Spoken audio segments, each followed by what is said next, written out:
नमस्कार, बहुत स्वागत है आपका। आप देख रहे हैं द न्यूज, आपके साथ मैं सृष्टि मिश्रा। राहुल गांधी के हेलीकॉप्टर चेक का जो इशू हुआ और सुप्रिया श्रीनेत ने पीएम मोदी के चॉपर पर हमला बोला और कहा कि चॉपर चेक क्यों नहीं होता है, और चुनाव आयोग भी मिल गई है। तो आप बड़ी खबर सुन लीजिए।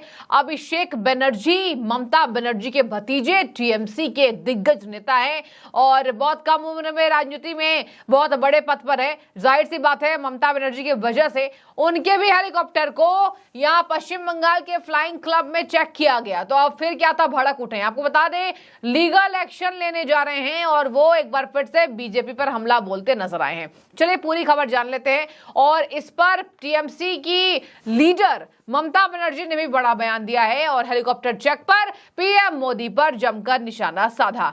कोलकाता के फ्लाइंग क्लब में कर विभाग की टीम ने हेलीकॉप्टर की जांच की और देखिए, एक नियमावली के तहत ये जांच पड़ताल की जाती है, एक प्रक्रिया है और इसके खिलाफ फिर से विपक्ष आवाज उठाने की कोशिश करता नजर आ रहा है। आपने ताजा एग्जाम्पल तमिलनाडु जा रहे राहुल गांधी के हेलीकॉप्टर चेक का सुना होगा, जिस पर सुप्रिया श्रीनेत ने कहा था कि होम मिनिस्टर का हेलीकॉप्टर चॉपर क्यों नहीं चेक होता है, पीएम मोदी का क्यों होता है, हमें कोई दिक्कत नहीं है, लेकिन केवल विपक्ष का क्यों। और चुनाव आयोग पर भी ये निशाना साधती सुप्रिया श्रीनेत नजर आई थी। और अब अभिषेक बनर्जी के साथ ये मामला हुआ है, जहां अभिषेक बनर्जी ने कहा है कि मैंने पुलिस कंप्लेन की है और इन अधिकारियों के खिलाफ जिन्होंने ये चेकिंग की है, यहां मैं लीगल एक्शन लेने जा रहा हूं। तो देखिए, बौखलाए हुए अभिषेक बनर्जी नजर आ रहे हैं। इसके साथ आपको बता दें, ममता बनर्जी इस पर कूद पड़ी। ममता बनर्जी ने एक बार फिर से हमला बोला और देखिए, आपने देखा होगा, ममता बनर्जी अभी सबसे ज्यादा अटैक पीएम मोदी पर कर रही हैं। कहा कि बीजेपी आएगी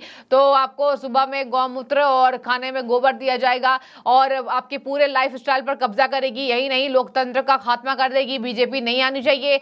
अभिषेक बनर्जी के हेलीकॉप्टर चेक पर उन्होंने ये बात कही है, क्या कोई केंद्रीय एजेंसी बीजेपी नेताओं के हेलीकॉप्टर की तलाशी ली होगी या लेगी, मेरा सवाल है केंद्रीय एजेंसियों से। इसके साथ मैं आपको बता दूं, सीएम बनर्जी कूच बिहार में मौजूद थी। उन्होंने कहा, आयकर अधिकारियों ने ट्रायल रन से पहले उनके हेलीकॉप्टर की तलाशी क्यों ली, क्या मिला उनको, कुछ नहीं मिला। और ये गलत है, ये सरासर निंदनीय है। आयकर विभाग भी ये कर रहा है। पूरी की पूरी सरकारी एजेंसी मोदी जी के इशारों पर चल रही है, हम इसको होने नहीं देंगे। ये ममता बनर्जी के बयान आपको मैं बता रही हूं, आगे सुनिए। ममता बनर्जी यहीं नहीं रुकी। ममता बनर्जी ने यह तक कह दिया कि अधिकारियों के पास ये दावा है कि इनके पास इनपुट था और हेलीकॉप्टर में पैसा और सोना था, उनको कुछ नहीं मिला है, केवल झूठ फैलाना बीजेपी ये काम करा रही है, सबको परेशान की हुई है, हम ऐसे कृत्यों को शामिल नहीं होते हैं, पैसा और सोना नहीं था। और क्यों वजह से, किस वजह से अभिषेक बनर्जी के हेलीकॉप्टर की तलाशी ली गई है, ये बीजेपी ही है जो ऐसा करती है। केंद्रीय सुरक्षा अधिकारियों ने क्यों नहीं हिम्मत की बीजेपी के नेताओं को ये सब जांच पड़ताल, केवल चुनाव में 3 दिन है तो मोदी जी विपक्ष को पहले तो जेल में डालते हैं और अब हेलीकॉप्टर और चॉपर चेक कराते चलते रहते हैं। तो ये पीएम मोदी के खिलाफ ममता बनर्जी के बयान मैंने आपको बताए हैं। आपको बता दूं, अभिषेक बनर्जी ने इस पर पूरा भड़क कर उन्होंने बयान दिया और कहा कि यहाँ ट्रायल रन से रोकने की जरूरत क्यों की अधिकारियों ने, अब मैं लीगल एक्शन लेने जा रहा हूं। मैंने पत्रकारों से भी बातचीत की है, मुझे आईटी के छापों से, देखिए क्या कह रहे हैं कि मुझे जांच पड़ताल से, छापेमारी से, रेड से दिक्कत नहीं है, लेकिन जिस तरीके से ये हुआ है ये टारगेटेड था। उन्होंने बोला कि मुझे आईटी छापों से कोई दिक्कत नहीं है, लेकिन जब आयकर विभाग को कुछ नहीं मिला तो उन्होंने हेलीकॉप्टर के ट्रायल पर अनुमति क्यों नहीं दी, ये मेरा सवाल आयकर अधिकारियों से है, ये अभिषेक बनर्जी ने कहा। इसके साथ उन्होंने आगे कहा कि टीएमसी सांसद ने यह भी दावा किया, अभिषेक बनर्जी ने, कि अब उनके सुरक्षा कर्मियों ने छापेमारी की पूरी वीडियोग्राफी की है, आयकर विभाग ने जबरदस्ती उसको हटा दिया है। उन्होंने कहा, नियम के मुताबिक हेलीकॉप्टर का ट्रायल रन अनिवार्य है, आईटी अधिकारी इसे रोक नहीं सकते हैं, यह नियम के विरुद्ध है। और यहां तक कि उन्होंने मेरे सुरक्षा कर्मियों के साथ हुई बहस का वीडियो भी जबरन डिलीट करवा दिया। आईटी अधिकारी इस तरीके से डरा हमें नहीं सकते हैं, मैं इसके खिलाफ कानूनी कार्रवाई करूंगा और इस पर विचार मैं कर रहा हूं। मैंने इसके खिलाफ लगातार शिकायतें दर्ज कराई है। ममता बनर्जी ने बीजेपी पर निशाना साधा। उन्होंने कहा, ये सच नहीं है जो बीजेपी बोलती है, बीजेपी के घोषणा पत्र से लेकर अब जमीनी हकीकत कर सारे अधिकारी इनसे मिले हुए हैं। सरकारी एजेंसी बीजेपी जो है वो डीआईजी बदलती है बिल्कुल, और डीआईजी बदलना, ऐसे अधिकारियों को, बड़े बड़े अधिकारियों को बिना किसी के इंफॉर्मेशन के बदलना, ये बीजेपी ने पूरे लोकतंत्र को चौपट कर दिया है और अगर बीजेपी आती है तो देश में चुनाव नहीं होंगे। ये तमाम अपने विपक्षी दलों के नेताओं के मुंह से ये बातें सुनी होंगी। अब आते हैं कि आखिर अभिषेक बनर्जी इतना क्यों भड़क गए हैं। आपको बता दें, टीएमसी को लेकर जो केंद्रीय जांच एजेंसियों की छापेमारी है उनकी संख्या लगातार बढ़ती जा रही है। अभिषेक बनर्जी भी रडार पर आए थे। अभिषेक बनर्जी ने बीजेपी पर कटाक्ष किया।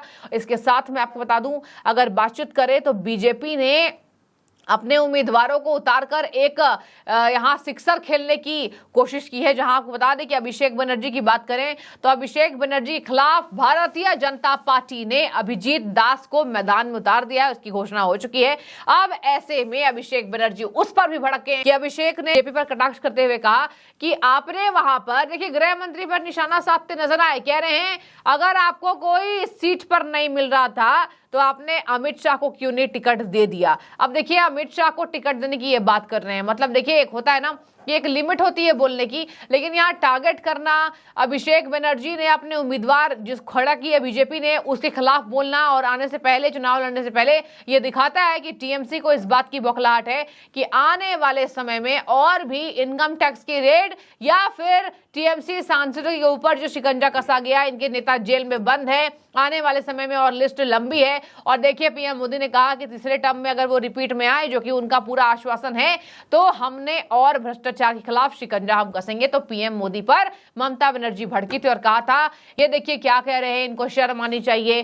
पीएम क्या ऐसी बातें करते हैं कि हम आने वाले समय में और भी भ्रष्टाचारियों पर, विपक्ष पर कार्रवाई करेंगे। ये पूरे विपक्ष को हटा देना चाहते हैं। तो देखिए तमाम रस्साकसी का मैच आप कह लीजिए, लड़ाई झगड़े, जुबानी जंग तेज आप देखेंगे। देश का सबसे बड़ा चुनाव है, लोकसभा चुनाव है, और ऐसे में अगर जुबानी जंग हमले ना हुए तो फिर किस बात का चुनाव। और इसी वजह से चाहे वो छोटा नेता हो, जमीनी कार्यकर्ता हो या बड़ा नेता हो, या देखिए आप देश के प्रधानमंत्री को ही सुन लीजिए, अभी गरजते बरसते नजर आ रहे हैं, जहां भी जा रहे हैं, जहां भी रैली कर रहे हैं। आज गया में राजद पर हमला बोला, उसके बाद पूर्णिया पहुंचे, बिहार की स्थितियों को जनता के सामने वैश्विक पटल पर रखा और कहा कि बिहार को हम सुधारेंगे। तो देखिए चुनाव का माहौल है और नेता एक दूसरे पर कटाक्ष करते आपको जरूर नजर आएंगे।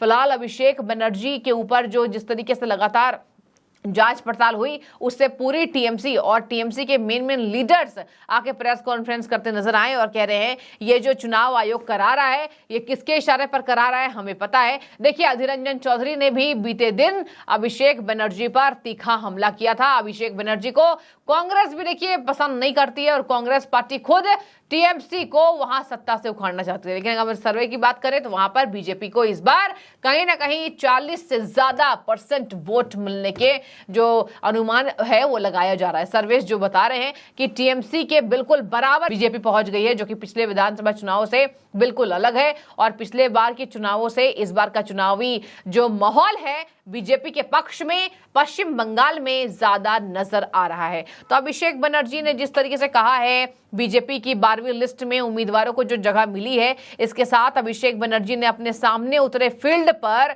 यहां जिस तरीके से हमला बोला और कहा कि आपने गृह मंत्री को क्यों नहीं दे दिया। देखिए डायमंड हार्बर सीट की जगह है, पश्चिम बंगाल की डायमंड हार्बर, जहां से अभिषेक बनर्जी के सामने उतारा गया है बीजेपी के कद्दावर लीडर को। तो अब आपकी जो भी राय हो जरूर रखिए, लेकिन फिलहाल अभिषेक बनर्जी क्या लीगल एक्शन लेते हैं, इसके साथ चुनाव आयोग इस पर क्या टिप्पणी करता है, हम आपको वो भी बताएंगे। बहुत शुक्रिया आपका द न्यूज से जुड़ने के लिए।